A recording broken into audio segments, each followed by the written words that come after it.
Аралаңыздар, урматтуу телекөрүүчүлөр, коомдук биринчи канал өтүп жаткан бүткүл дүйнөлүк көчмөндөр оюнунун алкагындагы эреңиш мелдешинен баян алып берүүсүн баштайт. Азыр сиздер эми Чолпон Ата шаарынын ат майданында эреңиш боюнча өткөрүлчү мелдештердин чакан ачылыш аземине ортоктош болуудабыз. Бир канча көзүрмемдерден соң эреңиш боюнча 80 жана 80ден жогорку чембирдиктеги салмакта кармаштар орун алып баштайт. Жалпы жонунан бул эреңиш боюнча мелдештерге Кыргызстан, Орусия, Азербайжан, Монголия, Афганистан, Өзбекстан жана Тажикстан өлкөлөрүнөн келген мыкты жоон билек балбандар ат үстүндө эңишип мөөрөй талашат. Урматтуу балбандар, урматтуу калыстар, устаттар, урматтуу көрмандар, бардыңыздарды Кыргыз Республикасынын мамлекеттик дене тарбия жана спорт агенттигинин атынан жана Кыргыз Республикасында улуттук спорт өнүктүрүү боюнча республикалык борбордун атынан көчмөндөр оюндарынын алкагындагы программасындагы эреңиш мелдешинин ачылышы менен куттуктап кетүүгө уруксат этиңиздер. Менин оюмча бул көчмөндөр оюндарында эң мыкты деген балбандар келип, азыр өзүнүн күчтөрүн сынап, ушул жерден эң мыктылар жеңип чыгат деген ойдобуз. Калыстар жакшы туура калыстык кылып, ушу мелдештин жакшы бир нукка деңгээлге көтөрүп бергиле. Ал эми ушу мелдештин катышуучуларына кааларым эң мыктылар жеңип чыксын.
Эреңиш боюнча биздин азыр эми биринчи беттешибиз орун алганы турат.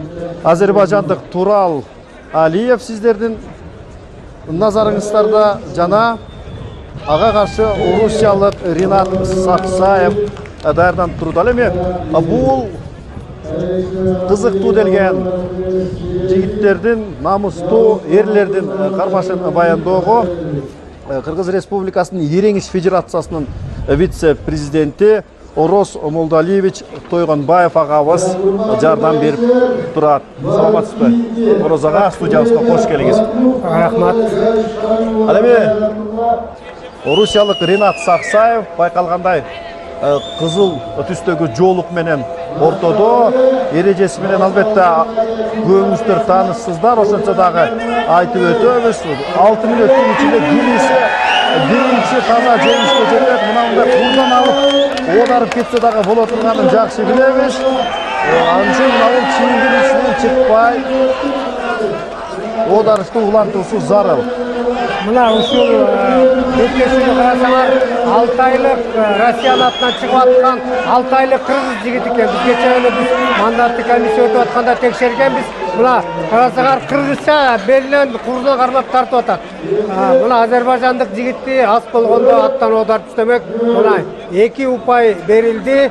Кызыл Курчан балбанга эсеп 2-0. Ал эми Алтайлык Ринат Саксаев өзүңүздөр билгендей, бул Көкбөрүдө дагы Орусия улуттук курамасында ойноп келген. Самбо боюнча Орусия чемпионатында бир далай байгелүү орундарды ээлеген эмесе. Келиңиздер, эрең иштен жаңыдан иштелип чыккан жобосу боюнча дагы айтып өтөлү. Эгерде атаандаштын колун аттын жалына 3 секунда убакыт баса ала турган болсо, анда бул 1 упай менен белгиленет. Ал эми кармаштын өзүндө ошондой эле атаандаштын колун эрдин кашына басса дагы 1 упай берилет. 3 секунда кармаса 1 упай берилет. Ошол еңиштегер атың мыкты болсо, биздеги эреже боюнча жарым метр аралыкта каршысындагы балбанын атын буруп, анын артында колунан кармап алып түшүүгө ылайыктуу шарт түзүп берет. Ошон үчүн еңишке өзү еңишке ылайыктуу мыкты атты миниш керек. Жоон, күчтүү, өткүр, курч, ылдам атты миниш керек да. Ошон үчүн еңишке түшө турган балбандар дайыма ат тандап, айыл-айылдын баарын кыдырып, ат тандап иштеп жүрүшөт. Сиз айткандай кош басмайыл тартып анан кийин чыгышат. Кош басмайыл себеби дегенде жөн эле мисалы улак алганда улактын салмагы мисалы 30 килодан 35 килога чейин болсо, бу жерде салмагы 100дөн ашык балбан болуп калышы. Аны алып түшүш үчүн эгер бир басмай болсо үзүлүп кетип, өзүн кошо түшүп калышы мүмкүн. Ошон үчүн кош басмайыл тартат, артынан бөттөрүп тартат. Бул жерде кызыктай абал жаралып калды. Бул эми чала жеңиште туурабы? 2 упай азыр азербайжандык балбанга. Мына эреңиште ушугай. Мында караганда Азербайжан балбаны белгилик ишти орто фондо баягына бүткөн түргө келтирүүгө аз калган, бирок аттын булагы менен тең ойногон Ринат Саксаев, Орусиялык Алтай Республикасынан келген кыргыз тууганыбыз. Ошол кыйын абалдан чыгып, кайра каршысындагы балбанды аттан алып түштү. Мына азыр Алтайлык жигит таза жеңишке жетишти. Таза жеңишке жеткенде 4 упай берилет, туурабы? 4 упай берилди. Бул кийинки айлампага чыкты. Азыр Кызыл Курчан бул Монголиялык балбан, анын каршысы Афганистандык көк түстөгү кур менен алышып жатканын байкоодосуздар. Азыр эми бул 80 килограмм салмакка чейинки бөлүктөгү алышуулар, кимисинин ташы тегеринет. Муну биз эми аздан соң көрүп билип алабыз. Ошондой эле эрең иште билесиздер, атаандашты колун артына алып кармагандыгы үчүн, мындайча айтканда, эрден толук болбосо дагы жарым-жартылай оодаргандыгы үчүн 2 упай балана турганын дагы белгилеп кетебиз. Жана Кыргыз Республикасынын эрең иш боюнча федерациясы жаңыдан түзүлгөн экен. Мына бул жерде Афганистандан келген Гази Хабибурлахман, өзүңүздөр көргөндөй, монгол балбанын эрден акырын гана жаш баладай шыпырып түштү. Бул эми таза жеңиш менен бааланып, 4 упай алуу менен Афганистандык Гази Хабибурлахман кийинки кармашында ал Кыргызстан менен Орусиялыктын жеңүүчүсү менен тагыраагал Өзбекстан менен Казакстандын жеңүүчүсү менен кескелет. 80 килограмм салмакка чейинки бөлүктөгү ортого чыкчу кийинки балбандарды тааныштырып өтөлү. Тоштемиров Раушанбек, Өзбекстан жана Туймебек Жумалиев, Казакстан. Шап кеттик эмесе. Жеңиш башталып, Казакстандык Жумалиев, Туймебек дароо кармаштын жигин колго алып, атаандаштын айласын келтирүүнүн аракетинде шап бийликтен алган бул жигит, байкаңыздар, аябагандай чымырынан келген балбан жигиттердин бири экен. Кармаган жеринен кан чыгарчу сапаты да бар окшобойбу? Эреже боюнча каршыласын тепкенге, же муштаганга, же чачынан, көзүнөн, кулагынан кармаганга уруксат жок. Мойнунан кармаган уруксат, турунан, колунан, ойунан кармаганга уруксат. Арыдан бери Казакстандык Жумалиев Туймабек ыңгайын келтирип, Өзбекстандык Раушанбек Тоштемировду эрдин үстүнөн кандайча алып түшкөндүгүн көрүңүздөр. көрө алдыңыздар. Бул эми таза жеңиш. Кийинки 80 кг салмакка чейинки бөлүктөгү чыкчу жуптарды тааныштырып өтөлү. Кызыл түстөгү Курчан, бул монголиялык Темулен Саранху. Ал сиздердин назарыңыздарда 23 жашта Монголиянын эреңиш боюнча жеңүүчүсү. Эми анын атаандашы Афганистандык Бадахши Гулам Али. Бадахши Гулам Али азырынча алдыда келе жаткан маалы. Кайрадан мынтип бири-бири менен тыкыз жакындап, андан кийин тиштенишип, күрөшүп алышып жаткан маалы ер үстүндөгү оодарыш. Бул эми кимди гана болбосун көңүлүн курсант кылчу мелдештердин бири Афганистандык Бадахши Гулам Али, ал көк түстөгү Курчан. Учурда 4-0 эсебинде утуп жаткан маалы, анын бөктөрүнчөгү дагы көк түстө. Акбали мына эмесе арыдан бери айта буйта дегичектүү болбой, Афганистандан келген Бадахши Гулам Али ат үстүндө кандай чебер экендигин көрсөтүп, жыйынтыгында 4 мүнөткө жетип жетпеген убакыттын ичинде Монголиядан келген Темулен Саранхуну таза утуп, кийинки баскычка чыгып олтурат. Кийинки келе жаткан балбандар менен тааныштырып өтөлү. Назарыңыздарда Орусиялык Адышев Мерген, Алтай Республикасынан келген кандаш тууганыбыз. Ал кандайча бул эңишке шайланып чыгып жатканын сиздер дагы көрүүдөсүздөр. Эми анын атаандашы Монголиядан келген кызыл түстөгү Жолукчан Батхыяк Эркбаяр. Кармаштын өзүнө келе турган болсок, көк түстөгү Жолукчан Орусиядан келген Алтайлык Мерген Адышев кыйла дымактуу кармашка келип, байкаңыздар, анын денеси субагайынан келип, жоон жолкусунан келген болсо, монголиялык чымырынан келип, колдору дагы шадылуу окшобойбу? Аппали, мына бул жерде эми Орусиялык Мерген Адышев атаандаштын колун жакшы эле ат жалына басууга аракет кылган, бирок билесиздер, упай алыш үчүн кеминде эле 3 секундда кармап туруу зарыл. Туура. Элибизге бул эреңиш спортту баягы оодарыш деп дагы көп белгилүү. Анан ушул эки ооз сөз менен эмне үчүн эреңиш деп атадыңыздар? Ушул туурасында дагы айта кетсеңиз. Жанагындай мисалы буга чейинки аталып жүргөн аты оодарыш болчу. Ошол оодарыш өткөрүлүп жүргөндө элде мындай көп көңүл бөлүнбөй, оодарыш деген кандай маани түшүндүрөт? Оодарып салабы же эмне деген маани болгондо биз айылдардын баарын кыдырып, илгерки аксакалдардын баары менен кеңешип, эмне оодарыш деп айткан туурабы же эреңиш деп айткан туурабы, баардыгы тең бир жапа тырмактан айтышты. Бизде кыргызда эңиш деп келген, эреңиш. Эреңиш деген эң мыкты жигит чыкчу. Ошон үчүн биз эреңиш деп айтчубуз. Ошон үчүн биз ошонун баарын айыл-айылдагы аксакалдардын баарын оюн угуп, сөзүн угуп, эреңиш федерациясы кылдык. Кайрадан эреңиштин өзүнө келсек, азырынча монгол жана орусиялык эки балбанын эч кимиси тең өз торбосуна упай сала элек. Көк түстөгү кийимчен Мерген Адышев, Орусиянын Алтай Республикасынан келген балбан, жана монголиялык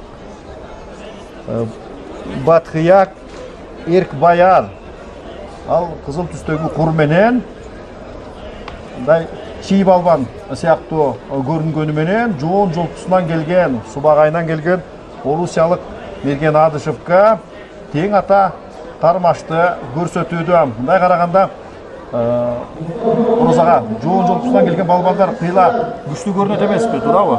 Анан баягы чымырынан келген жигиттер дагы кези келгенде аябагындай татыктуу кармашты өткөрүп коюуда. Бул жерде билектин күчү чечеби же дагы башка дене? Бул жерде жалаң эле билектин күчү эмес, билектин күчү бир упай алганга жарайт. Бул жерде буттун, белдин күчү кошулганда гана таза жеңишке жетишет. Аттын күчүн кошуш керек. Такым да күчтүү болуш керек. Такым абдан күчтүү болуш керек. Мисалы биз Астанага барганда көргөнбүз. Азербайжандык жигиттер өтө балбан жигиттер, 150 мыкты кол менен бурап коет, бирок аттын үстүндө алардын такымы жок болгон үчүн монголдук жана башка балбандардан өзүнөн өзү эле шыпырылып түшүп калган.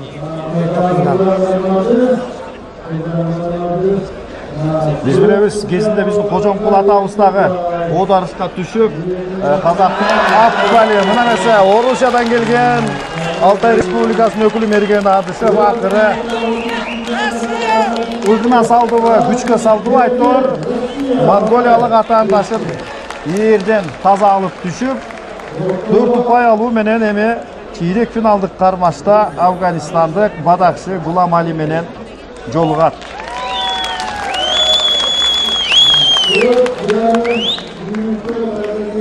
Андан кийинки 80 кг салмактык бөлүктө өз күчтөрүн сынашчу балбандар тааныштырып өтөлү. Назарыңыздарда монголиялык Баяр Сайхан Батбаяр.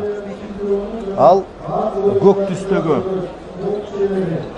желбегей менен ортого шайма-шай чыгып келе жатса, тажикстандык Мустафа Кулов Мусурмонкул мына ушундай ысымды алып жүргөн тажиктин 21 жаштагы жаш балбаны ортого чыгып барууда. Кайрадан назарыңыздарды элеңишке бурабыз. Кызыл түстөгү жолукчан бул Мусурмонкул Мустафа Кулов, Тажикстандан келген чымыр денелүү балбан, монголиялык Батбаяр Баяр Сайхан менен алышып жаткан маалы. Монголиялык бул кызыл түстөгү жигит. Биз билебиз, байгыл Монгол элдик республикасынын балбандары көбүнесе баягы субак айынан келишчү. Азыр эми элеңиште биз көрүп тургандай алардын дагы мындай чымыр денелүү жигиттери дагы бар экен. Дегенкиси байгыл сыпаттай келгенде чымыр денелүүлөр ушул элеңиште жалпысынан үстөмдүк алабы же субак айынан келген балбандардын баягы жолу ачылып турабы? Мен мындай ойлойм, мисалы азыр бизде Молдокулов Нурлан деген балбаныбыз бар. Ошонун мындай булчуңдарынын чымыр болуп көргөн жокмун, бирок ал Кыргызстандагы эң көп чоң мелдештердин баарын жеңүүчүсү.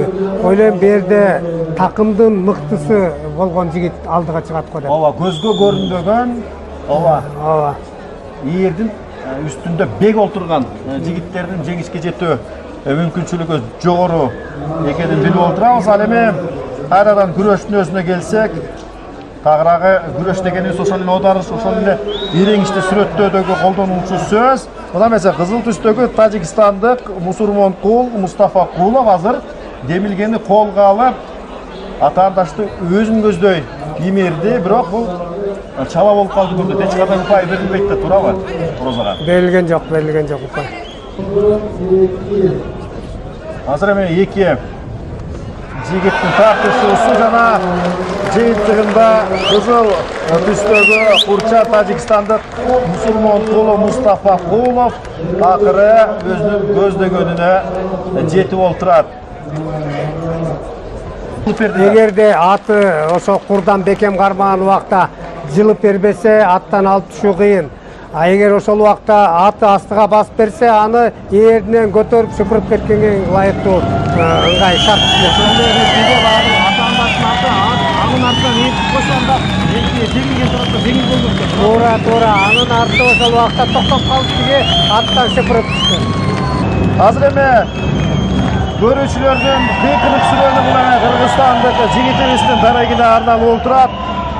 Кызыл түстөгү желбеге жамынып, желегибизди желбиретип келе жаткан Маратбек Алтымышев. 37 жашка чыккан Кыргыз Республикасынын чемпиону Маратбек мырза Талас облусунан чыккан. Учурдагы өлкөбүздүн элеңиш боюнча мыктысы. Учурда өзүнүн Өзбекстандык атаандашы Илхонбой Салюбаевди күтүп турган маалы. Маратбек Алтымышев туурасында Орозага.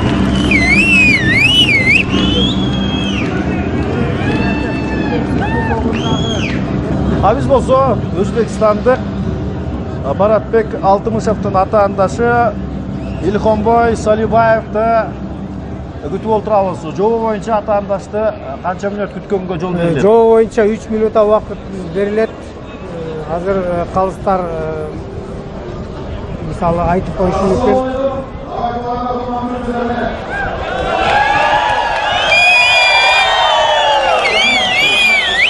Азыр ошон үчүн азыр өзбекстандык балбан кечигип жатат.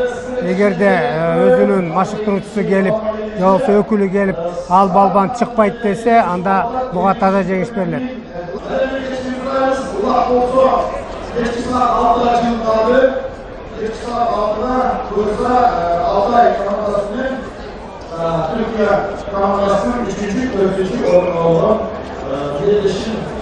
Өзбекстандык балбан кечигип чыкты, ага азыр эскертүү берилет.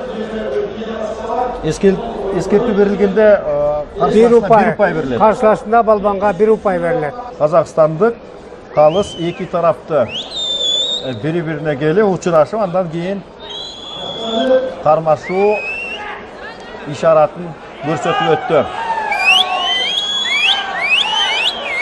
Оба Маратбек Алтымышев, учурдагы Кыргыз Республикасынын чемпиону, ирең иш боюнча салыштырып бага турган болсок, ал атаандашына караганда субагайынан келген, өзүнүн мыкты спорттук калыбында тургандыгын дагы байкап өттүк. Мына эмесе Маратбек абалды бошко кетирбей, кези келгенде каршылаштын курунан кармап калууга аракетти көбүрөөк көрдү. Бул эми оодарышта албетте эң бир ыңгайлуу кармоолордун бири болуп эсептелет. Илгери Орозаба биздин ата-бабаларыбыздын эңишинде кезеги менен билектерин беришчү эмес беле?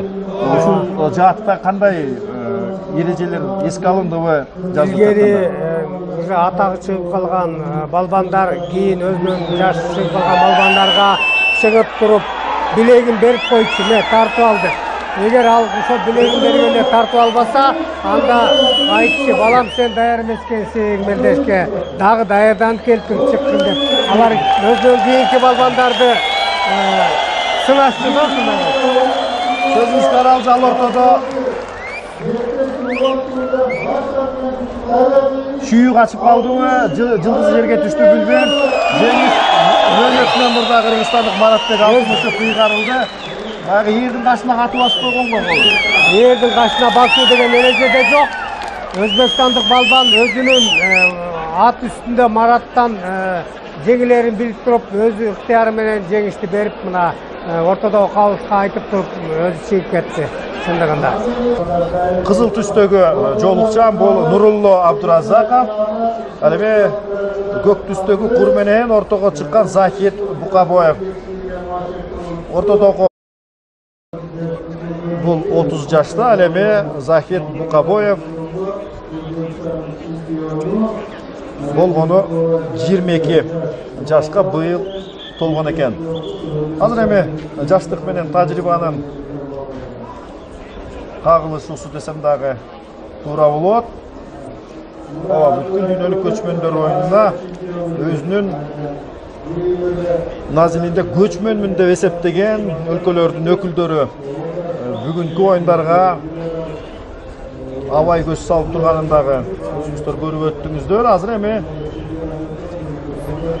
эки өзбекстандык балбандын кимиси ат үстүндө мыкты болуп чыгат болду экен.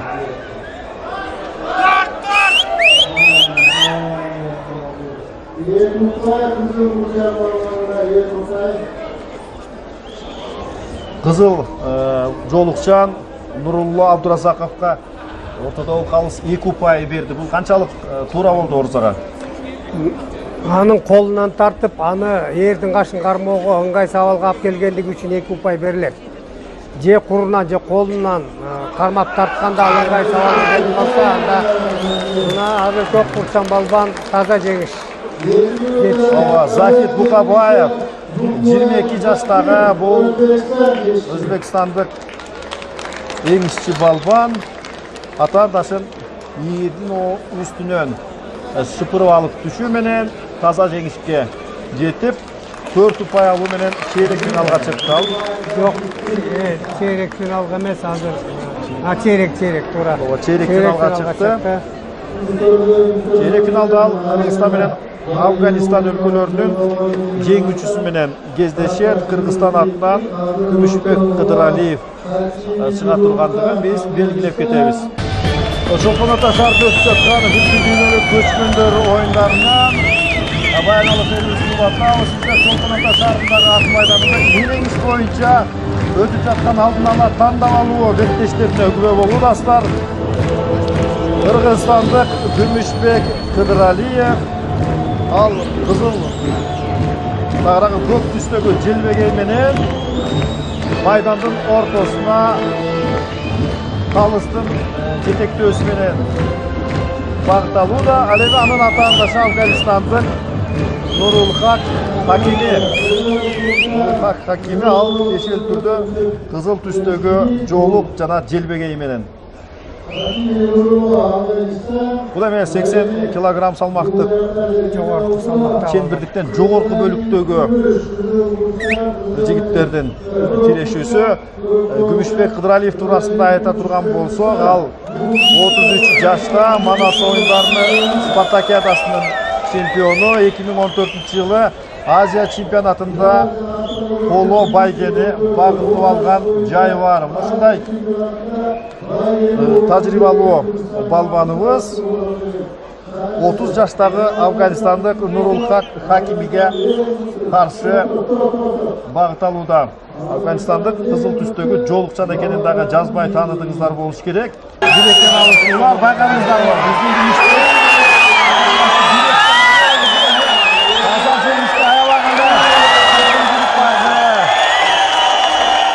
Биздин оодарылып түшкөн Афган балбаны бул эми анын жеңил ызасын тартып калганын белгилейт. Баракелде Күмүшбек Кыдыралиев. Анткени менен урматтуу теле көрүүчүлөр, бул болгону 8-1 финалдык беттештин алкарындагы жеңишүүлөр. Алдыда дагы чейрек жарым финалдык беттештер бар экенин билебиз. Жана ошол кармаштарда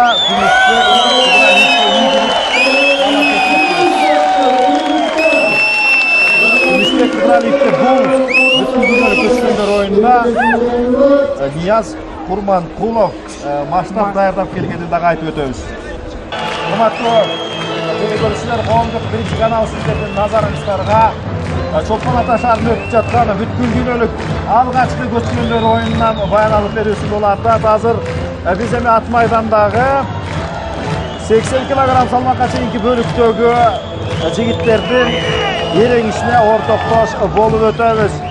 Кызыл түстөгү желбегей жабынган бул кыргызстандык биздин Руслан Каракулов аттуу балбаныбыз намысталашуунун алдында. Руслан туурасында дагы кеп кылып өтөбүз. Анын атаандашы Орусиядан келген, Тагырак Алтай Республикасынан келген тууганыбыз Ринат Сакенов. Эки тең эле тууган, бирок жакыныраагы Руслан Каракулов болуп атпайбы Розага? Туурабы? Руслан Каракулов Нарын облусунун Актала районунун Тоголок Молдо айылынан чыккан намыскөй жигиттерибиздин бири. Учурдагы Кыргыз Республикасынын эрең иш боюнча чемпиону, машыктыруучусу Сүйүнбаев Жолдубай. Бул дагы кезинде эрең иш боюнча финалга чыгып жүргөн биздин алт мүчөлүү мыкты жигиттер мырзаларыбыздын бири экенин дагы айтып өтөбүз. Ал эми бул оюнга сиздерге көмөктөшүп баяндап жаткан эрең иш федерациясынын вице-президенти, Кыргыз Республикасынын эмгек сиңирген машыктыруучусу Ороз Койгонбаев агабыз. Ороз ага, кеттик эмесе.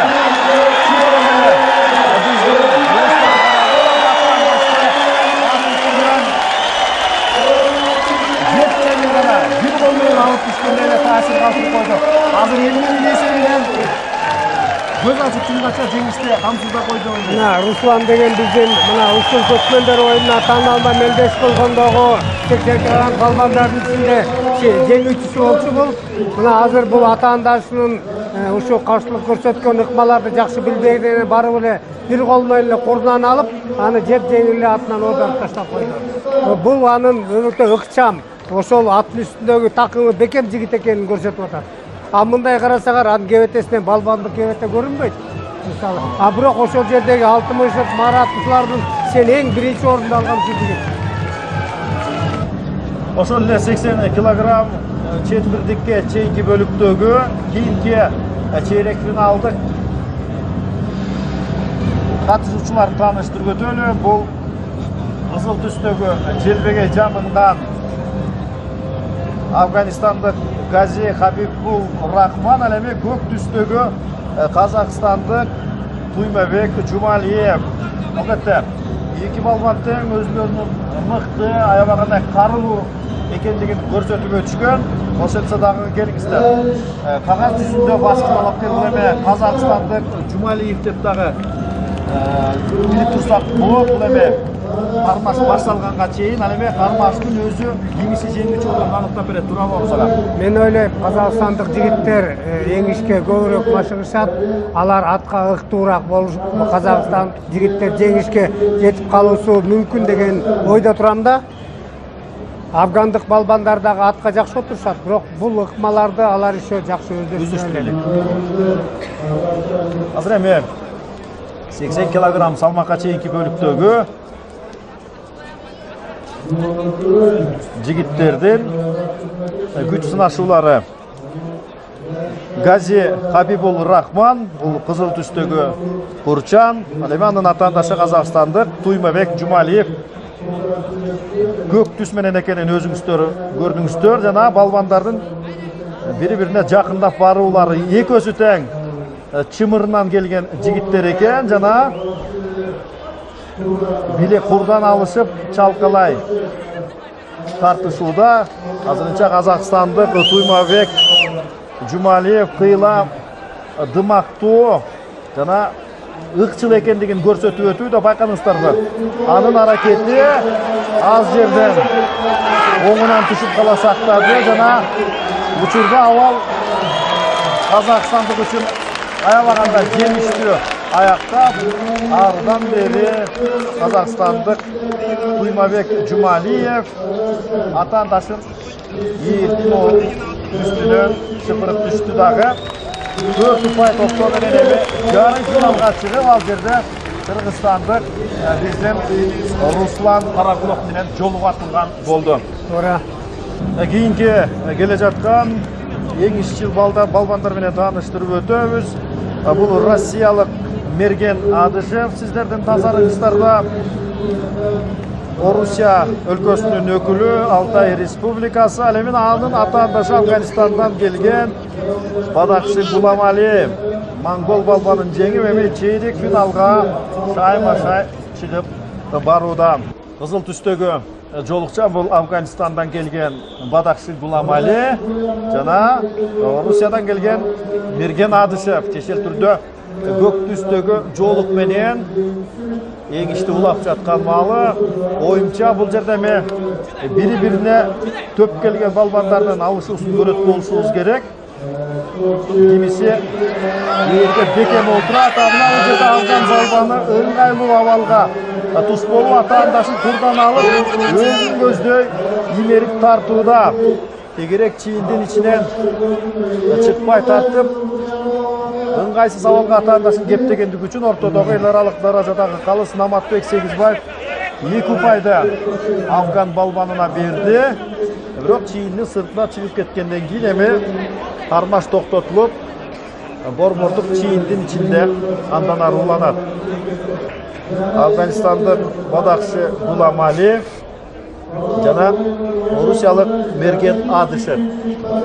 Бул эки жигиттердин алышуусунда эсеп саны боюнча алдыда орусиялык Мерген Адышев. Байкадыңыздарбы? Аты жөнү Нукура кыргызча, алтайлык туугандар өзүлөрүн кыргызбыз деп жүргөндүгү чындап эле бизди аябай кубантат. Туура айтасыз. Кече эле биз жанагы чучугулак кармап таразага тартуу убагында алар менен сүйлөсөк көп сөздөрдү кыргызча айта алышат экен. Биз кыргызбыз деп айтты, бирок эмнегедир баягы орус мамлекетинин ичинде жашагандыгы үчүн алардын же аттары, же фамилиялары орусча болуп кеткен. Убагында аябай күчөгөн дейт. Бирок азыр Soğuk mevsimlerde biz kançalık Allah'ın öz atın. Buyuruk. Sokmay turganın aytını çıkaramlar. Burada kana basıp Orusiялык Мерген Адышев авайсыздан туруп койду жана Афганистандык бадакчы Гуламали айлагандай күчтүү баягы каруу жигит гана болбостон айла амалдуу айлакер жигит окшобойбу? Туура, мына көк курчан балбандын атынын эр токуму ооп өзү менен кошот эр токуму да ооп калды. Бул bir basmayıl tartıp çıkandığın belgisi, eğer iki basmayıl, koş basmayıl tartkanda yer tokumu olmak emez.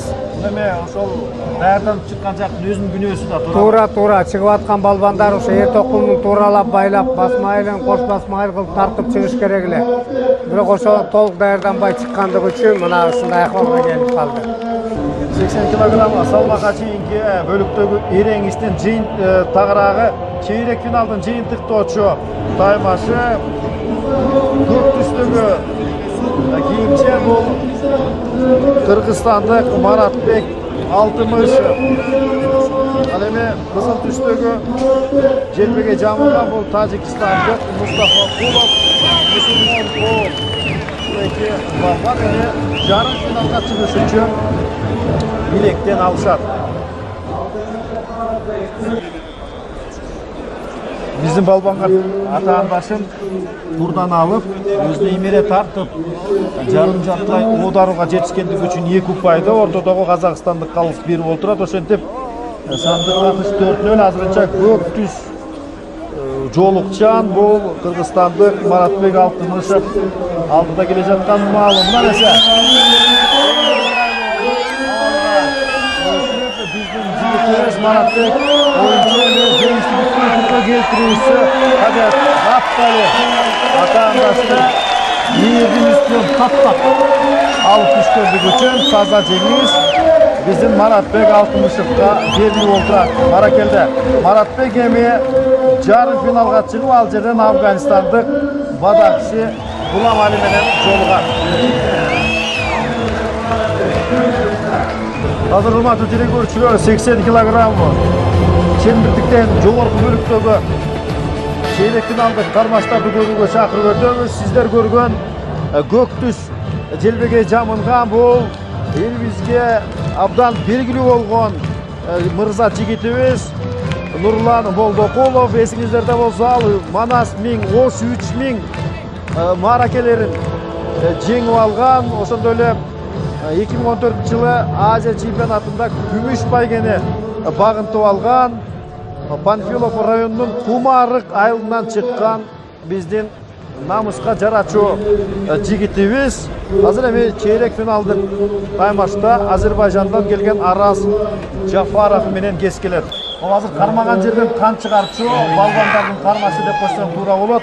Азербайжандык Арас Жафаров дагы оңой эмес жолдордон окшобойбу? Байкадыңыздарбы? Анын алт мүчөлүү денеси, анын салмагы 132 килограмм, ал эми Нурландын салмагы 100 килограмм. Ооба, көргөн кишинин сүйүн сачырчу бул азербайжандык балбан. Жеңишке келгенде ээлеген Молдокулов атаандашты курдан алып, тартынбастан тик качыра кирип, кармаштай албай курчутуунун үстүндө. Азыр эми тоодой болгон Азербайжан балбаны ээрдин үстүндө, ат үстүндө арыдан бери сайын алып койду жана жарым-жарымда жеңиш чөнчөктө мындан эми аттын башы чукул болгондон кийин тоодой болгон азербайжандык балбан жеңилүүгө аргасыз болду. Баракелде. Нурлан мындай көз ачып жумганча убакыттын ичиндеги жеңишти биз чындап эле күткөн эмеспиз. Эмненин эсебинен жеңип кетти деп ойлойсуз? Мен бул жерде мына азыр көрүп аткан көрүүчүлөрдүн баары тең күбө. Мына азербайжандык балбандын булчуңдарын карагыла. Ал эми Нурландын дене боюн карасаңар, бул балбандык эч түрү жок. Бирок Нурландын күчү мунун такымында. Бул такымы бекем болгон үчүн салмагына карабай, кандай салмактагы балбан болсо да алып түшөт. Нурлан Молдокулов туп-туура 41 жашта болсо, анын ата-анасы Арас Жафаров 31 жашта экен. Азыр эми майдан үстүнө шаймашай чыгып келе жаткан балбандарды тааныштырып өтөлү. Монголиядан келген Сандактор аттуу балбан кызыл желбегей жамынып келе жаткан болсо, анын атаандашы казакстандык Марат Нурпейисов. Такымы бекемдик көп нерсени чечерин дагы Ороз агабыз айтып өттү. Мына мынтип омурого алып, атаандаштын турuna алып алуу бул эми казак балбанын өтө чебер экенинен кабар берет. Оюмча бул кармаган жеринен чыгарбайт болуш керек Ороз ага.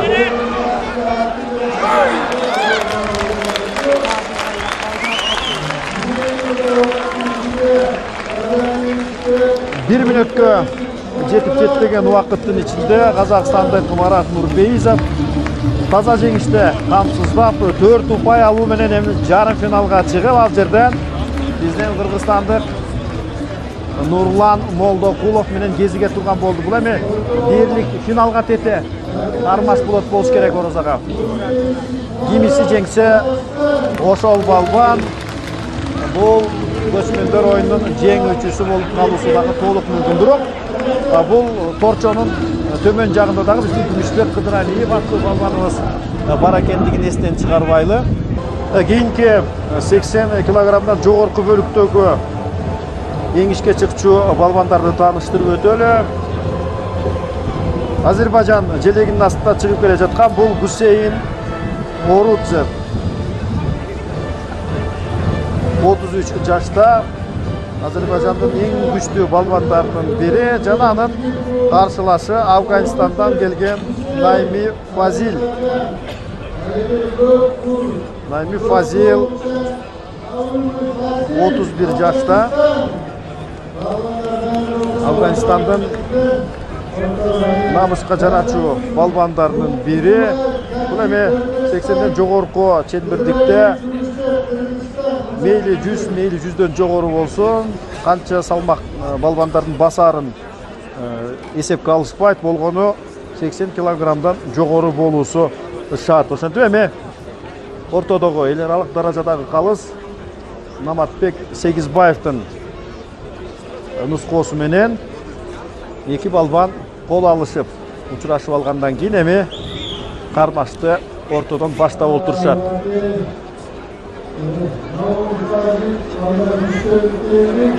6 мүнөттүн ичинде кайсы балбан таза жеңишке жетсе ошол утушка ээ болгон болуп эсептелет. Жана арыдан бери атаандаш турунан тартып олтуруп ийерден оодарып түшкөн бул Афганистандык Фазил Найми. Арыдан бери жеңишти камсыздап эми жарым финалдык жолдомого ээ болуп олтурат. Ооба, урматтуу телекөрүүчүлөр, бул сиздер көрүп жаткан эреңиз боюнча мелдештер бүткүл дүйнөлүк көчмөндөр оюнунун алкагында өтүп келет. Учурда биз эми жарым финалга чыгуу үчүн болгон чейрек финалдык таймаштарды көрүүдөбүз. Кийинки майдан үстүнө чыгып келе жаткан 80ден жогорку бөлүктөгү балбандарды тааныштырып өтөлү. Кызыл түстөгү желбегей жамынган бул өзбекстандык Захир Букабоев жана анын атаандашы көк түстөгү жолукча бул кыргызстандык Күмүшбек Кыдыралиев. 33 жаштагы биздин Күмүшбек Кыдыралиев кандайча 8-1 финалдык жеңиште Афганистандык Нурулхак Хакимини утуп алганын көрө алгансыздар. Назарыңыздарда Күмүшбек Кыдыралиев, Талас районунун Манас айылынан машыктыруучусу Нияз Курманкулов. Ортодогу эл аралык даражадагы калыс Наматбек Сегизбаев. Анын ышкырыгы берилери менен эки балбан тең аянбастан абалды корчотуп жеңишке өтүп башташты. Байкадыңыздарбы? Азырынча билектен алып атаандашты өзүнө имере тарткан Күмүшбек чүбене оң колун алдырып койду, бирок арыдан бери абалдан оңой гана чыгып кетип, акыркы аракети үчүн өзбекстандык балбанына 2 упай ортодогу калыс берип олтурат. Себеби ал оң колду атаандашын өзүнүн көздөй имерип тартып, атаандашты ерден оодарууга аракет көрдү. 2-0 азырынча кызыл түстөгү жолукчан өзбекстандык балбан алдыда келүүдө. Ооба. Бул бүткүл дүйнөлүк көчмөндөр оюнуна ар бир өлкөнүн мыкты делген балбандары чыгып жатканын көрүүдөстөр. Азыр эми Күмүшбекке эң биринчи кезекте атаандаштан 2 упайды алып, тең чыккан, бири-бирине тең келген балбандардын тирешүүсүндө упай айырмачылыгы жеңүүчүнүн аныктарындагы жакшы билебиз. Ооба. Өзбекстандык балбандагы абдан карылуу жигиттердин бири окшобойбу. Ал дагы оңою менен колун Күмүшбекке алдырбай коюп жатат. Кайрадан билектен алышуулар. Ооба, жолу боюнча эңишүү маалында каршылашты ат маты менен кошо көмөлөтө жыгып коюуга дагы жол берилет, бирок мунун бардыгы тең тегерек чийиндин ортосунда орун алуусу шарт. Байкаңыздар, ортодогу аргымактардагы мынтип үстүндөгү ээси үчүн иштеп берип, каршылашын кези келгенде тиштеп жибермей дагы сапаттары бар экенин көрөбүз.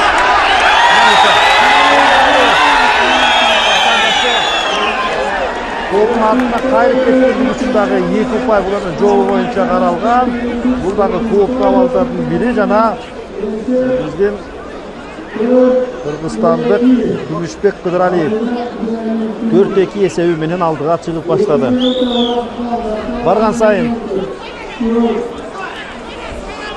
бири-бирине төп келген балбандар жолугушууда. Баягы Уралдын жолугушуу дегенде балбандар эмес,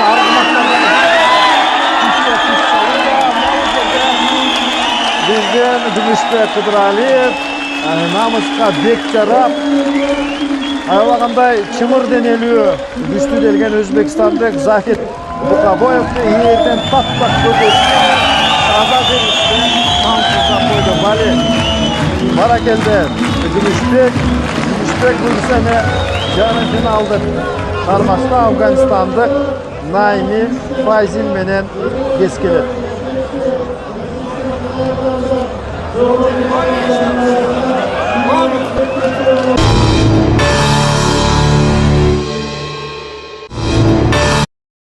Улантат. Биз эми ат майданындагы эреңиш боюнча жарым финалдык беттештерди көрүүгө чакырып өтөбүз. 80 кг салмакка чейинки бөлүктө назарыңыздарда кыргызстандык Руслан Карагулов аттуу биздин спортчубуз болуп өттү. 25 жаштагы бул балбаныбызга каршы Казакстандан келген Туймебек Жумалиев аттуу 23 жаштагы чымыр денелүү спортчу каршы алып олтурат.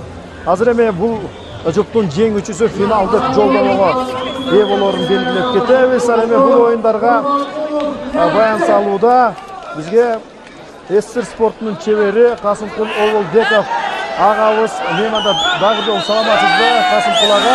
Саламатсызбы. Азыр эми кармаштын өзүнө келсек, дароо салган жерден эки өтең чапчаң мүнөзү бар экенин көрсөтүп, байкаңыздар, эки өтең аябагандай шадылуу келип, чымыр денелүү балбандардан экен.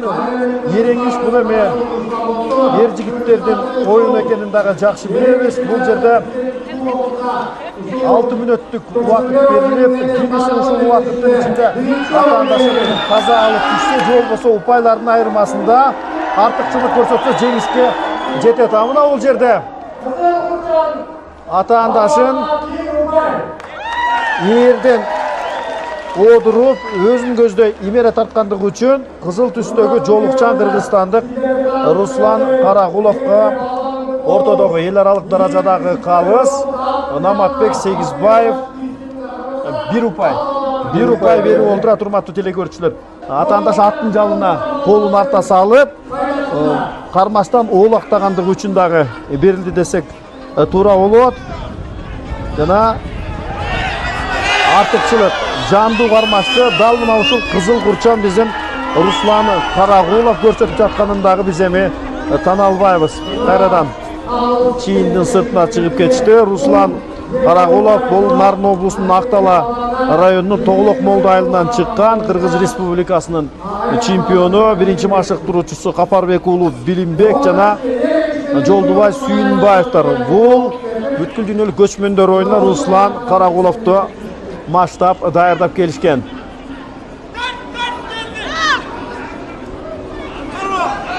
Албетте, азыр екі балбандың кемесі тақымы күшті болса, астындағы аты менен болған түшінушілік жоғарғы даражаға жеткірілген болса, ошол жақтың ташы тегеренері дағы белгілі. 80 килограмм салмаққа чейінки бөліктегі дерлік бір-біріне шайма-шай келген жігіттердің тартысуысы. Жалаң эле балбандар емес, астындағы арғымақтардыңдағы байқадыңыздар. Үстіндегі иесіне жардам беріп жатқандығы бұл эме қарап тұрған көпчіліктен бүйірін қызытпай қойбайды. Азыр эле Қызыл Құрчан Қырғызстандық Руслан Қарағулов атаандаштын қолын ердің ташына бастырғандығы үшін қазақ тарапқа беріліп, азыр эме уақыт шығып қалғандан кейін эме ортодогу ұпайлардың айырмасы бойынша Қырғызстандық Руслан Қарағулов жеңіске жетті. Бұл үйгілігінен біз көпчілік көрмандарыбызды құттықтап кетеміз. Жана бұйырса Руслан Қарағулов эме финалдық бөлікті Афганистан жана Афганистан менен дағы бір Қырғызстандық Маратбек Алтымышевтің жеңүүчүсү менен кескелерин айтып өтіп, андан кейінгі жұптардың ортоға шығусын бүтіп алабыз. 80 килограмм салмаққа чейінгі чембірдіктегі екінші жарым финалдық беттешті көруге шақырып өтеміз. Назарыңыздарда тұрған көк желбеге жамынған бұл Қырғызстандық Маратбек Алтымышев, Қырғыз Республикасының чемпионы. 37 жаштағы Маратбек Алтымышев азыр эме Афганистандан келген бадақшы Гулам Али менен даңқталашат. Ова, күйөрмандардан бата алған Маратбек Алтымышев кезектегі жарым финалдық таймашқа шайланып шығуыда. Бұға чейінке қармаштарында Маратбек Алтымышев дегенде Өзбекстандық Илхомбай Салибаевты таза ұтып алған болса, екінші чейрек финалдық қармашында Тажикстандық дағы үргішті Мусурмон Қол Мустафа Қуловты ұтып алған жайы бар. Әлеме Афганистандан келген бадақшы Гулам Али, ал Қызыл Жолықчан өз кезегінде Монголия жана Орусиялық спортчылардың есебін тап, учурда эме финалдық жолдама үшін біздің Маратбек Алтымышев менен кезігіп тұрған малы. Афтали көз ашып жынған шақты атағандашы оңдамай топ көтеріп тұрып жеңіске жеткен Маратбек Алтымышев ойынша бүгінгі жарым финалдық беттештердің ең таза, ең көп жеңіске жеткен.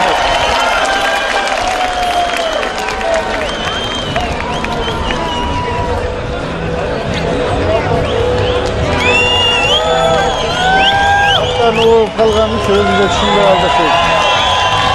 Бұл өзіңіздер отасын Маратбек Алтымышев бұл елдешкі ардан диққатпен дайынданып, аты техникалық жақтан өз үйдағы бүт бары көп келішіп, шындай жақсы жеңістерге жетіп адатты. Азыр эме 80 килограмм салмақтан жоғарғы бөліктегі балбандардан жарым финалдық қармасын көруге шақырамыз. Қызыл желбеге жамылған байрағымызды көтеріп келе жатқан ол Нурлан Молдоқұлов. Ең атактуу эң тажрыйбалуу кыргыздын балбаны Манас Миң Ошуч Миң эл аралык мелдештерин жеңип алган бул балбаныбыз эми финалдык жолдомо үчүн казакстандык дагы бир күчтүү Казакстандын 2 жолку чемпиону Марат Нурпейисов менен кескилет. Марат Нурпейисов сиздердин назарыңыздарда көк желбеге жамынып, көк түстөгү жоолук менен кезектеги кармашына даярданууда. Ошентип ортодогу эл аралык даражадагы Калыс Наматбек Сегизбаевдин белгиси менен 2 бири-бирине тең келген, кармаган жеринен кан чыгарчу балбандардын тиреши башталып олтурат. Ооба, бул жерде эми жалгыз эле кара күч эмес, ошондой эле балбандын астындагы аргымагы дагы өз убагында жардамга келип туруусу шарт. Азырынча кызыл курчан биздин Нурлан Молдокулов үстөмдүгүн көрсөтүп, майдан үстүндө жандуу кармашы менен ишке киришип баштады. Казак менен Кыргыздын эң бир ишенич аткан балбандарынын тирешине абай салып туралы. Эки балбан тең өз өлкөлөрүнүн намысын татыктуу мүнөздө коргоп келген жигиттер. Байкадыңыздарбы, Казакстандык кыйла жашыраак жана анын салмагы дагы оор экени көзгө көрүнүүдө. Эки балбан тең субагайынан келген алт мүчөлүү жигиттер мына эми бурдан алышып кара күчкө салып тартышууда. Ошол жак жеңип кетери белгилүү. Ооба, учурда Нурлан Молдокулов кармаган жерин бошоткостон акырына дейре атаандаштык курдан алып илерүүнүн аракетинде, бирок соңунда эми ол курдан чыгып кеткенден кийин байкадыңыздарбы, аябагында жандуу аракети үчүн атаандаштык курдан тартып шайын отаргандык үчүн 1 упайды биздин Нурлан Молдокулов алып олтурат. Упайлардын катышы боюнча эсеп 1-0 алдыда биздин кызыл жоолукчан Нурлан Молдокулов. Ооба, мындай бири-бирине тең келген берендердин кармашында жалгыз упайдагы көп нерсени чечип коюусу толук мүмкүн. Ошентсе дагы ортодогу кармаш уламдан улам чыңалыштуу болуп күчөп бара жаткан маал Нурлан Молдокулов кезинде Манас Миң Ошуч Миң мааракесин жеңип алгандыгын жакшы билесиздер. Бул алса дагы болбойт. Чоң спортко кайтып келди. Байкадыңыздарбы? Жатып атаандашты курдан тартып имере тарткандыгы үчүн 2 упай кызыл түстөгү курчан Нурлан Молдокулов пайдасында. Эсеп 3-0 айланып, азырынча биздин балбаныбыз алдыда. Таймаштын аяктарына 1 мүнөт убакыт калыптыр. Азыр эми Казакстандык Марат Нурпейисовдон уттурар эч нерсеси калган жок. Алдыны көздөй барып, бир тобокелге салуунун аракетинде 1 мүнөт убакыт калыптыр. Азыр эми Казакстандык Марат Нурпейисовдон уттурар эч нерсеси калган жок. Алдыны көздөй барып, бир тобокелге салуунун аракетинде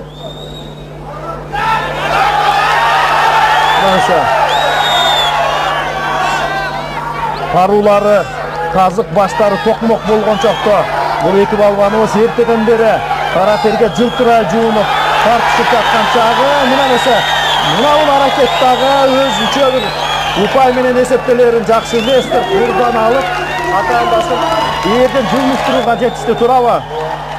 Эгер күч көтөрүлүп калганда бул упай берилет да. Ооба, жылмышып калса атаандаш анда 2 упай ошол балбанга берилет. Акыркы көз ирмемдер, урматтуу телекөрүүчүлөр, жана Нурлан Молдокулов жүлделүү көчмөндөр оюнунун финалдык беттешинин жолдамасының иесі 5-0 есебінде Қазақстандық Марат Нұрпейісов атты үйдей болған айтып қойсыз керек алт мүшелі балбанды 5-0 есебінде таққа тұра ұтты әме кейінгі финалдық беттешті Қырғызстандық Күмішбек Қыдыралиев менен Афганистандық Найми Фазилдин жеңүүчүсү күтүп алат. Кейинки 80 килограммдан жогорку бөлүктөгү чакырылган экинчи жарым финалдык жұп менен тааныштырып өтөлү. Көк түстөгү желбегей жамынган өлкөбүздүн желегин желбиретип келе жаткан бул Күмүшбек Кыдыралиев. Аны карай утурлап келе жаткан Афганистандык Найми Фазил ал кызыл түстөгү желбегей жамынып тиешелүү түрдө кызыл түстөгү жоолукту салынып алып андан кийин жеңишке түшөт. Жоо боюнча эми тараптар кол алышып учурашып алгандан кийин калыстын ышкырыгы астында гана кармашты өткөрүп баштайт. Ал эми Күмүшбек Кыдыралиев адегенде биринчи кармашында Афганистандык Хакиме Нурулхакты жеңип алган болсо, экинчи беттешинде Өзбекстандык аябагандай күчтүү Захид Букобаев дегенде таза утуп алуу менен учурда эми жарым финалдык таймашка чыгууда. Мына эмесе биринчи эле кармашында ал Афганистандыкты курдан кармап калып, азыр эми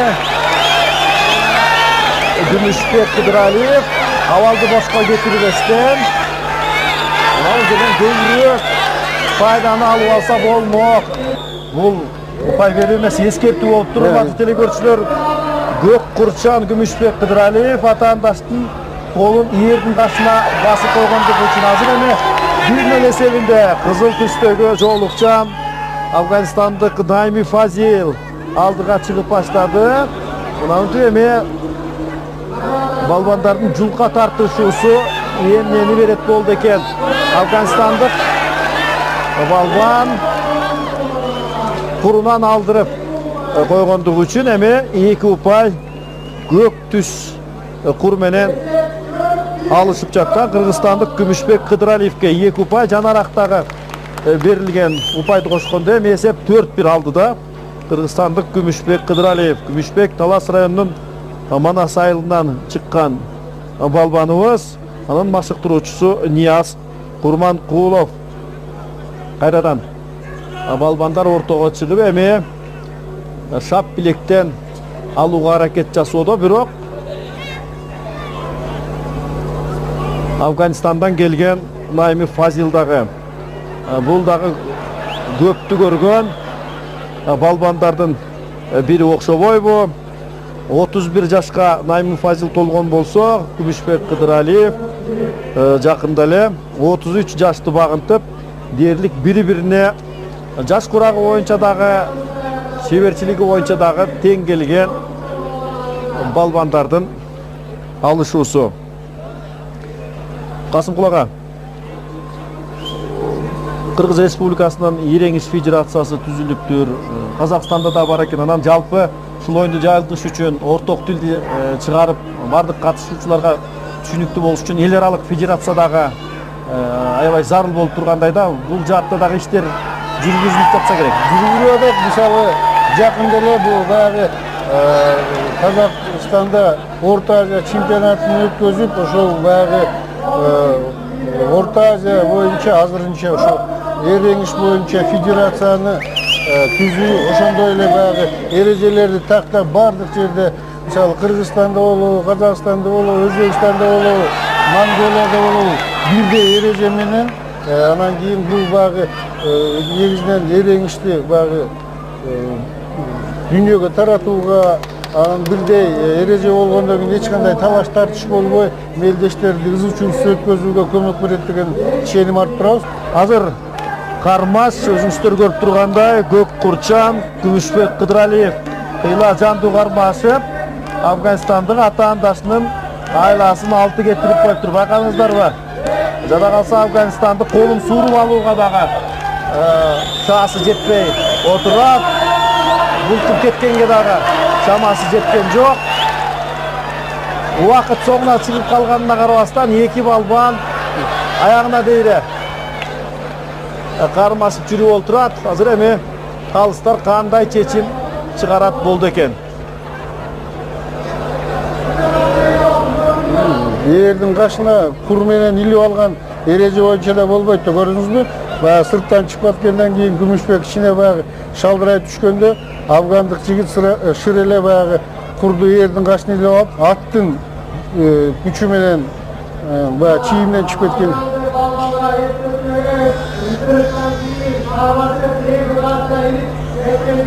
Ооба, экөө тең, эки балбан тең.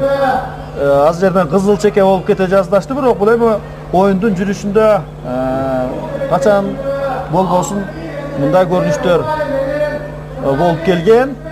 Жыйынтыгында 6-2 эсебинде упайлардын айырмасында кыргызстандык Күмүшбек Кыдыралиев жеңишке жетип эми финалдык баш байге үчүн болгон оюнда өзүнүн мекендеши кыйла тажрыйбалуу тааныш балбан атаандашы Нурлан Молдокулов менен жолугат.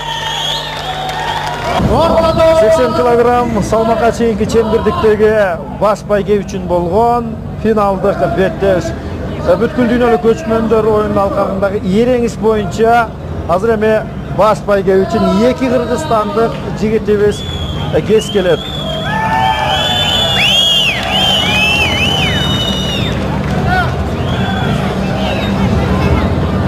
Кызыл түстөгү желбеге жамылган бул Руслан Карагулов, жана анын атаандашы Маратбек Алтымышев. Экөө тең тандабалуу таймаштарында бир дагы бир жеңилүү ызасын тартпастан учурда эми эң бир беделдүү делген, эң бир көпчүлүктүн көңүл чордонунда турган көчмөндөрдүн бүткүл дүйнөлүк биринчи оюндарында эми кимисинин аты тарыхта бадырайта жазылып калат. Муну биз эми 6 мүнөттүк алышуудан кийин көрүп билип алабыз. Албетте, кокусунан утулуп калса болот, бирок кокус жерден жеңип алууга эч мүмкүн эмес, туурабы? Касым Кулаган. Азыр эми билесиздерби? Эки балбан жигиттең кармаштын куну канчалык кымбат экенин эң жакшы билишет. Кызыл түстөгү Курчан чымырынан келген бул Руслан Карагулов, Нарын облусунун Актала районунан, ал эми анын атаандашы Маратбек Алтымышев, өзүңүздөр көргөндөй жоон жолпусунан келип, Субак айынан келген балбан жигиттерибиздин бири. Бул эки бирине бири сай келген жигиттин кимисинин азыр арааны жүрүшөт. Албетте, окуядан мурда озуп айтыш кыйын. Ошентсе дагы эми келиңиздер. Ортодогу эл аралык даражадагы калыс Наматбек Сегизбаев Карагылдык акчарган калыстыгын көрсөтөт деген ишеним бизде аябагандай чоң. Карагулов Руслан бул үстүбүздөгү жылы өткөрүлгөн Кыргыз Республикасынын эң иш боюнча чемпиону. Ал эми Маратбек Алтымышев дагы. Ооба, азыр атаандашты курунан тартып майдандын четине чыгып кеткендиги үчүн кызыл түстөгү Курчан Руслан Карагуловго 1 упай берилип олтурат. Азыр эми утулуп жатканын сезип баштаган Маратбек Алтымышев дагы илгери көздөй жылып, ал дагы абалды теңештирүүгө чоң аракетти көрүп жатканын байкоодобуз. Албетте, бул жерде жалаң эле билектин, белдин күчү эмес, ошондой эле кийимдин такымы канчалык күчтүү болсо, ошол балбандын дагы жеңишке жетүү мүмкүнчүлүгү аябагандай жогору. Маратбек Алтымышев азыр ат жалына өбөктөп атаандаштын колун атты жалына баскандыгы үчүн, басып 3 секундта кармап тургандыгы үчүн дагы 1 упай алып, азыр абал дээрлик теңелип калды. Байкадыңыздарбы? Маратбек Алтымышев бул дагы кармаган жерин оңой менен кое бербейт окшойбу. Русландын колун көпкө дейре кармап туруусу чындап эле анын карылуу экендигинен кабар берип турат.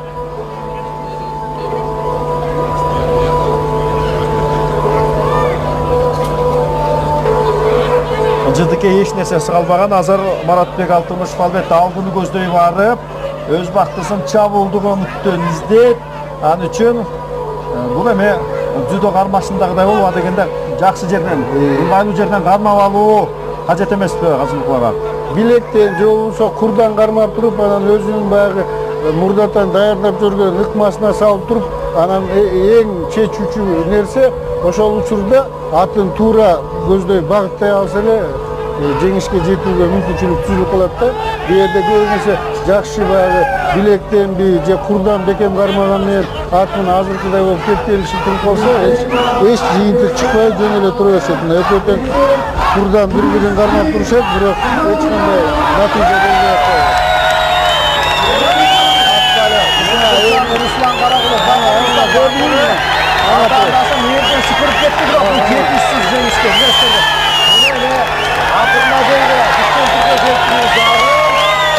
Жыйынтыгында Актала райондук тоголок мейданынан чыккан Руслан Карагулов бүткүл дүйнөлүк көчмөндөр оюнунун жеңүүчүсү болуп калуусу дагы толук мүмкүн. Ошончо дагы ортодогу калыстын оюн биз угуп алалы. Эл аралык даражадагы калыс Наматбек Сегизбаев.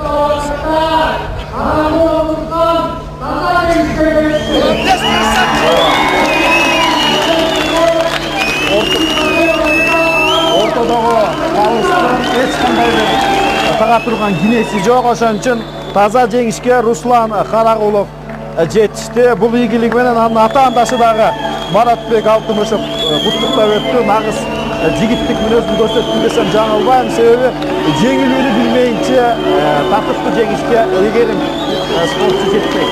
Муну жакшы түшүнгөн Маратбек Алтымышевди күмүш байгеси менен куттуктап өтөбүз. Ал эми Руслан Карагулов туурасында эми кылымга даңаза болуп калчу аты тарыхта калат десем анда жаңылбаймын. 80 килограмм салмактык бөлүктөн жогорку чембирдиктеги финалдык тайма сиздер көрүп турган кызыл түстөгү желбеге жабылган Нурлан Молдокулов Кыргызстан жана анын ата-андашы Күмүшбек Кыдыралиев. Бул дагы Кыргыз Республикасынын өкүлү эмесе. Келиңиздер. Ортодогу эл аралык даражадагы калыс Наматбек Сегизбаев алдын ала түшүндүрүү иштерин жүргүзүп эми балбандар учурашкандан кийин калыстын белгиси менен эңишүүгө өтүшөт.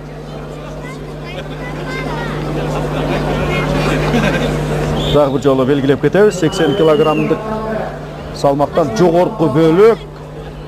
Бул жерден эми балбандардын кармашуусу канчага дейре созулат болду экен. Кезинде билебиз Касымкул ага биздин атактуу балбан агабыз, атабыз деп койсок дагы жарашат. Кожомкул бабабыз бул эми кармаган жерден кан чыгарчу жай бар болчу. Ал жана кыйлап бир топ табылганы дагы колго алып мыжыкканда суусу чыгып кетчү экен деп дагы айтып калышат. Кезинде казактын чолок балбаны менен эңишке түшүп, билектен кармаганда казак балбаны колун суруп алган экен. Колундагы билектин териси сыйрылып, анын жыйынтыгында колунун билектин сөөгү сынып кеткенин дагы биздин көрүп билген бабаларыбыз дагы муунда мунга айтып жүрүшөт. Нурлан Молдокуловду бардыгер күчүн сала өзүн көздөй имерүүнүн аракетин көрүүдө, тажрыйба менен жаштыктын кагылышуусу десем да туура болот. Бирок ошентсе дагы Күмүшбек Кыдыралиевди жаш деп айтууга болбойт. 33 жашка келип калган мырза жигитибиз бул эми жаштыгына карабастан кыйла мелдештерди башынан өткөрүп Bir топ тәжірибаны топ қойған балбандарыбыздан бері білесіздер бе? Ilgari ата-бабаларыбыз теңізге түшкенде қыйла тәжірибе алуысы бірінші ол білеген салып беріп жүрген. Егер тартып кетсе анда жаңадан балбанға орын босатып беріп ошол сыңары Нурлан Молдоқуловтағы ошол ата салтына салып билеген тизгин аралаштыра бергендиги көрүнүп турат.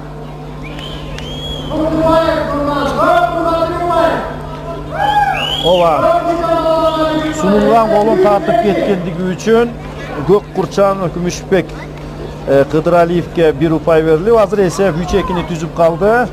Алдыда Кызыл Курчан Нурлан Молдоқулов. Нурлан мырзаны көпчүлүк спортчулар Нүкүтай деп жакшы билишет. Жана ортодогу айырмачылыкты дагы 1 упайга өстүргөн Нурлан Молдоқулов эсепти 4-2-ге айлантып, бул эми билесиздерби? Тараптардын билектен алышуусу менен гана оюн уланууда. Эки балбан тең бири-биринин чама шаркын жакшы билишет. Эмне үчүн абал анчалык курчубай жаткандай сезилет? Булар эми канча жылдан бери булар мелдештерде бири-биринен беттешип, бирде утулуп, абдан бири-бирин жакшы билгендиктен бугы ката кетирбестин айласын таап гана акырын бир кичине мүмкүнчүлүк болуп калса ошолдо баягы тажрыйбанын немесине салып коюп гана бирден упай жыйнашып атат. Билесизби Расмул ага, мага ушул балбандарыбыздын бири-бирин аяп жаткандай сезилип атат. Балким албайлы дейби. Балким чын алдай болушу мүмкүн. Эми менимче ушул менен булар деле баягы спорттук карьерасын баягы эрте кечпи токтотууга мажбур болушат. Балким ошондо бир кандайдыр бир жаракат алып калбай, жакшынакай бир спорт менен коштошсок деген бул деле биринчи бүткүл дүйнөлүк көчмөндөр оюнда финалга чыгышты эле чоң ийгилик болуш керек. Ошон үчүн булар бири-бирин аябат атышат. Ооба, ортодогу 6 мүнөт убакыт соңуна кандайча чыгып калганы бизге дагы байкалбай калды. 5-3 упай айырмасында Нурлан Молдоқулов бул бүткүл дүйнөлүк көчмөндөр оюнунун эреңиси боюнча муну Нурлан Молдоқуловдун өсөмү Кыргыз улуттук спортунда гылымга жазылып калат болуш керек. Жашы бир топко келип калганына карабастан ал бул беделдүү делген самалыктын жеңүүчүсү болуп калды. Баракелде Нурлан Молдоқулов. Ал кезинде Манастын, Ош-Үчтүн, ошондой эле Сабдан Батырдын мааракесинде дагы эрең оодарыш боюнча жеңүүчү болуп табылган жайы бар. Азыр эми ал көрүүчүлөрдүн астында баталарын алып, боюнча Нурлан Молдоқулов бул жеңишин камды бараны менен өзүнүн спорттук таржымалыгына дагы бир жыйынтыктаган чоң чекитти коюп койду көрүнөт.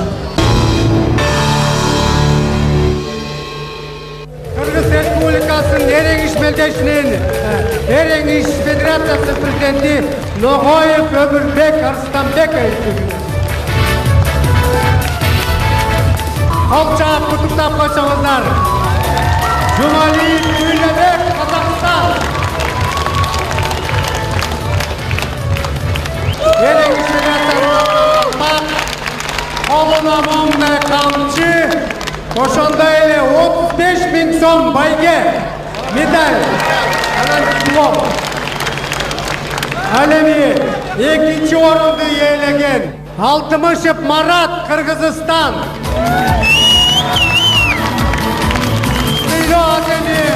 Биздин жогорку кеңештин вице-спикери Зулфукаров Төрөбай агабыз сизге.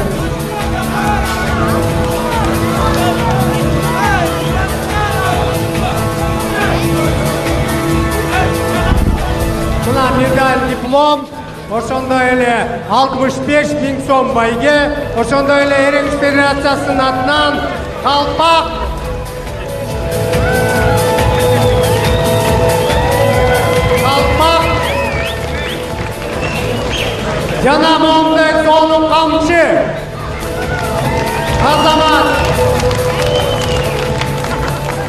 Карагулов Руслан, Кыргызстан.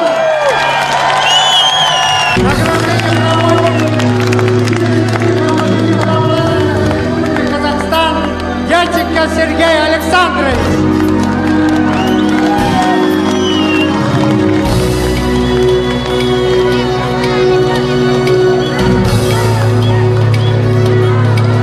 Одевается золотая медаль и диплом первой степени. И 150 тысяч сомов. Buna güzellik son bayge başında Erengiz Federasyası'nın kalpağı, oşonda öyle kamçısı. Bul meldeşke dayardagan Kurmankulov Niyaz başıktırıcısı.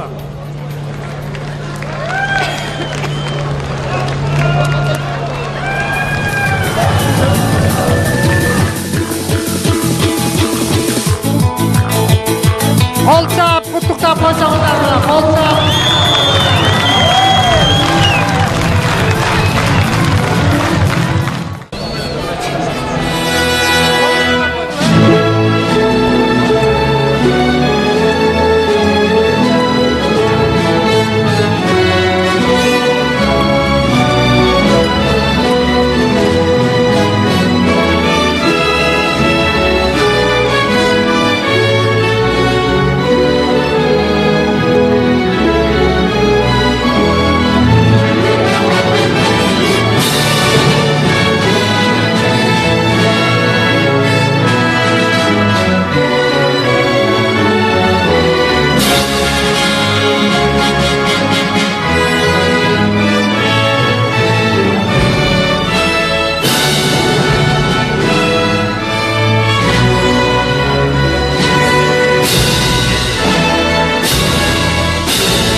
Руслан Карагулов 80 килограмм салмакка чейинки бөлүктөгү бүткүл дүйнөлүк көчмөндөр оюнундагы эрең иш боюнча белдештин жеңүүчүсү. Уважаемый, для награждения спортсмена свыше 80 килограмма приглашается Сабиров Максат, депутат Жогорку Кеңеша Кыргызской Республики. Кенжин Толеш Аукебаевич, депутат Мажилиса Республики Казахстан. Акибаев Аскат, президент фонда всемирных этно-игр. Нурпейисов Марат, 3-чү байгелүү орунду ээлегендиги үчүн байге тапшыруу аземине чакырылат. Нурпейисов Марат, Казахстан.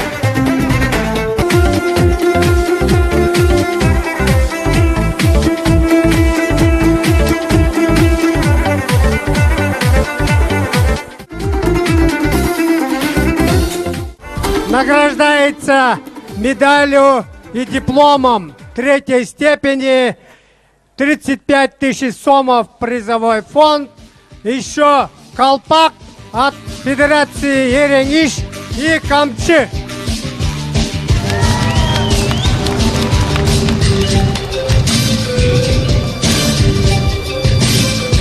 Куттуктап колчак койсоңуздар.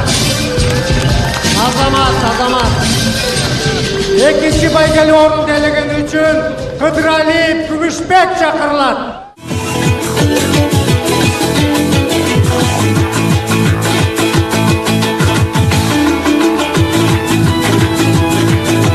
Буга күмүш медаль, экинчи даражадагы диплом, 65 000 сом байге, ошондой эле Эрең иш Федерациясынын калпагы жана камчысы.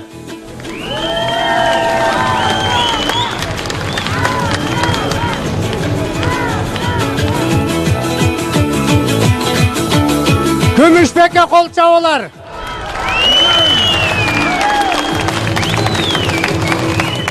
Буга чейинки дагы чемпиондук наамдары көп болгон. Бул биринчи көчмөндөр, дүйнөлүк көчмөндөр мелдешинин жеңүүчүсү Молдокулов Нурлан чакырылат.